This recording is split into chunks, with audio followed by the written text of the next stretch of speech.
This week's Webdvar is sponsored by Debbie and Stan Cohen in honor of their children, their grandchildren, and their great-grandchildren. If you'd like to sponsor a Webdvar, please contact the shul office. The beginning of Parshas Toldos speaks about Rivka's pregnancy.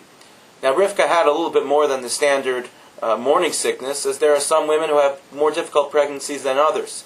Rivka had a very hard time. Rivka was in a tremendous amount of pain.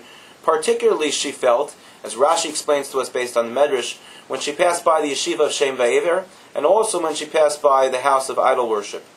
And she figured out, and she was told, b'nevuah, that the reason was because when she passed by the yeshiva of Shem Va'ever, Yaakov was trying to get out of the womb, and when she passed by the house of idol worship, Esav was trying to get out of the womb. So how does Rivka respond to her pain? What does she do when she's at a point that she can't take the suffering anymore? Vatelech lidrosh es Hashem. She goes to seek out advice from God. She goes to yeshiva of Shem Va'ever. She goes to daven. She asks Shem what is happening, and Shem responds and tells her that Yaakov and Esav are inside of her. Yaakov and Esav, who will become two very big nations and influential nations in the world that will ultimately be fighting with each other for a very long time, are fighting with each other now inside of her womb. Question to me is really obvious. If Rivka understood that every time she walked by the yeshiva Shem Va'ever, she had this tremendous pain because Yaakov was trying to get out, and every time she walked by the house of idol worship, she had this tremendous pain because Esav was trying to get out, then why didn't Rivka stay home? Why did Rivka find herself going past these institutions every day, just bringing more pain onto herself? If anything, if a person does something that causes them pain, if a person is exercising and they have pain in their leg, so if they continue to exercise without allowing the pain in the leg to heal, then ultimately the pain gets worse and worse and they start doing damage to themselves. So if Rivka understood that passing by these institutions would cause her more pain, why did she continue to do so? Why didn't she just simply stay home or perhaps just walk on another block? I think it's an excellent question, and I'd like to suggest an answer. I believe an answer which is a lesson that we can take from the life of Rivka Imenu and apply to ourselves each day. Apply to ourselves, meaning especially to those who are suffering, who are dealing with pain on a regular basis. And that is, Rivka Imenu had to figure out how to deal with her pain. And she said to herself, I need to be able to carry on my normal routine. Because if I carry on my daily routine and I add a sense of spirituality to my life, where I put my hope in God, then I will be able to conquer the pain that I'm going through. I'll be able to withstand the suffering.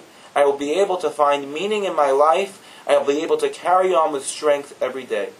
And so Rivka decides that she has to keep on doing her thing, but at the same time she goes to seek the advice of Hashem. She goes to the yeshiva of Shem Va'ever.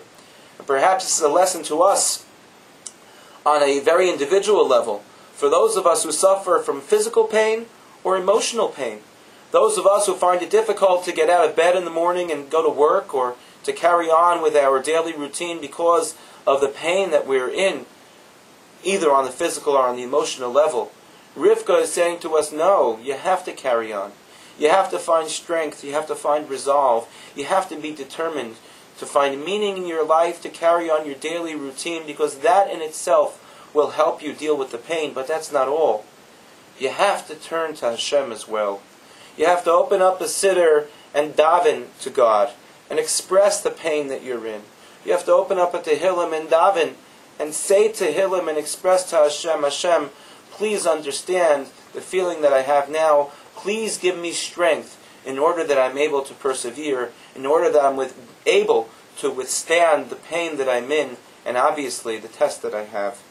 And so I believe the lesson from Rivka Imenu is one which is very applicable to all of us, and specifically with those of us who are in pain, to be able to find the resolve, the strength, the determination, to carry on each and every day, and not allow the pain to debilitate us, but allow the pain to actually work in the other direction, to strengthen us, to be able to carry on normally, but become stronger people, to be able to interact and connect with our Creator and urge Him and ask Him for the ability, for the strength to persevere and come to a point where we no longer feel any pain, because we are healed.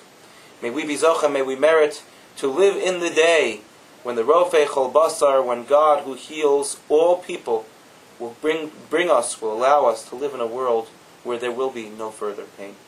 Thank you for listening and watching, and have a good Shabbos.